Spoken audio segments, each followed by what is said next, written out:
Hello friends and welcome to the channel. उम्मीद है कि आप सब खैरियत से होंगे। कहानी की तरफ बढ़ने से पहले मेरी आप सबसे गुजारिश है कि चैनल को सब्सक्राइब कीजिए and press bell icon to stay updated. चलिए स्टोरी की तरफ चलते हैं। जैसा कि हम सब जानते हैं कि हमारी ज़मीन का ऑलमोस्ट 69% हिस्सा लिवेबल लैंड पर मुश्तमिल है। लिवेबल लैंड से मुराद वो जगह होती है जहाँ इंसानी ज़िंदगी मुमकिन हो, मिसाल के तौर पर शहर, गांव, खेत खलियान वगैरह। लेकिन बाकी का 31% हिस्सा बियाबान और खौफनाक जंगलों पर मुश्तमिल है, जिनमें सर फहरिस्त अमेज़न, कॉन्गो या टोंगस नेशनल फॉरेस्ट जैसे बड़े बड़े जंगल शामिल हैं। इनकी अराज़ी का अंदाज़ा आप इस बात से भी लगा सकते हैं कि आज इतनी जिद्दत होने के बावजूद भी इन जंगलों के कुछ ऐसे हिस्से बाकी हैं कि जहाँ तक इंसान की रसाई मुमकिन नहीं। इन जंगलों में खौफनाक दरिंदों के अलावा चंद ऐसे कबाइल भी शामिल हैं जो बाहर की ज़िंदगी से मुकम्मल तौर पर कटे हुए हैं। हमारी आज की कहानी भी ऐसे ही एक बियाबान जंगल के बारे में है। मैं जिस किताब से एक किस्सा आपको सुनाने जा रहा हूँ उसका मुसन्निफ़ अपनी आप बीती बयां करते हुए कहता है कि मेरा नाम एंटोनियो है और ये बात है सन 1803 में शुरू होने वाली नेपोलियनिक वॉर्स की। उन दिनों मैं फ्रेंच आर्मी का एक मेजर हुआ करता था। जंगी मैदान की तरफ कूच करते वक्त हमारा हेलीकॉप्टर एक बियाबान जंगल के ऊपर से गुजर रहा था कि अचानक एक टेक्निकल प्रॉब्लम के बायस हादसे का शिकार हुआ और उसी जंगल में जा गिरा। कुछ देर बाद होश बहाल होने पर मुझे अंदाज़ा हुआ कि उस हादसे में मैं और मेरा एक जूनियर कैडेट ही ज़िंदा बच पाए हैं। खैर, जैसे तैसे करके हमने अपने आप को संभाला और बचे कुचे खाने और हथियारों के साथ अपनी कूच को जारी रखने का फ़ैसला किया।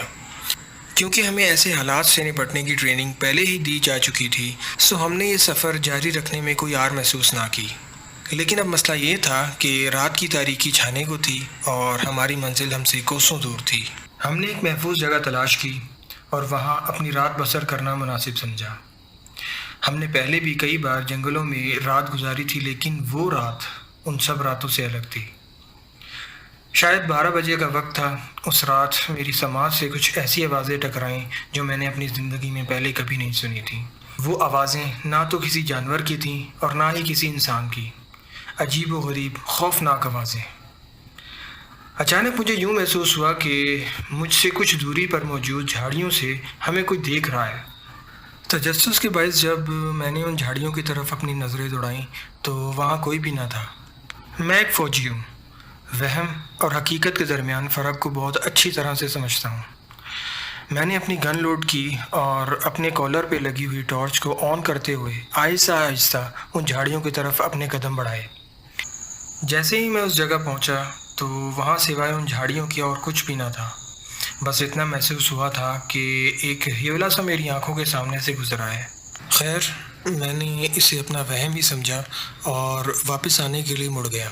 अभी मैं कुछ कदम ही चला था कि अचानक उसी हियोले नुमा चीज़ ने मुझे मेरी गर्दन से उठाकर 20 से 30 फुट दूर फेंक दिया। जैसे ही मैं ज़मीन पर गिरा, मैंने फ़ौरन अपने आप को संभाला और उस पर अपनी गन से 5 से 6 फायर किए, जिनमें से एक फायर भी उसे छू ना पाया। मुझे ये सब देखकर अपनी ही आंखों पर यकीन नहीं हो रहा था। फायर की आवाज़ सुनते ही मेरा कैडेट भी अलर्ट हो गया और हम दोनों एक दूसरे के साथ कमर से कमर लगाकर खड़े हो गए। अभी हम सिचुएशन को समझने की कोशिश में ही लगे थे कि अचानक मेरे कैडेट की दर्द से कर्राती हुई चीख मेरी समाज से टकराई। मैंने जैसे ही उसे संभालने के लिए उसके सीने पर अपना हाथ रखा तो मेरे तो होश ही उड़ गए। उसका सीना बुरी तरह से ज़ख्मी था, मानो किसी दरिंदे ने अपने खारदार नाखूनों से उस पर एक भरपूर वार किया हो। ये बात तो साफ थी कि ये काम किसी जानवर का नहीं हो सकता। मैं एक निडर इंसान हूँ, लेकिन उस वक्त जो मैं देख रहा था उसने तो मेरे भी औसान ख़ता कर दिए थे। उस ज़ख्म की ताब ना लाते हुए वो कैडेट वहीं दम तोड़ गया। मैं सकते की हालत में उस कैडेट की बॉडी से कुछ ही दूर बैठा था कि अचानक वो हियोला दोबारा से नमूदार हुआ और मेरे देखते ही देखते उस कैडेट के जिस्म में दाखिल हो गया। अब मेरे सामने मेरे अपने स्क्वाड का एक मरा हुआ कैडेट खड़ा था। उसकी आंखों की पुतलियां बिल्कुल सफ़ेद थीं। उसने अचानक मेरी गर्दन अपने दाएं हाथ से दबोच ली।